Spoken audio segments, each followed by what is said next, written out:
Guys, आज हम करने वाले हैं रेनबो ड्राइंग। तो इससे पहले आप चैनल को सब्सक्राइब और वीडियो को लाइक कर देना है। चलो करके आशीर्वाद करते हैं।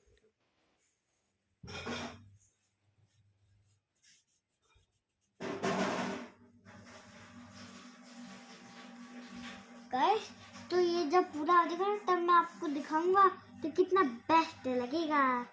सब ब्यूटीफुल।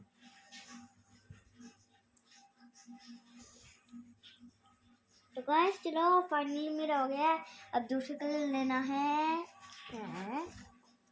तो ये है मेरा पेंसिल बॉक्स और अब मैं निकालूंगा इसमें से कोई और कलर।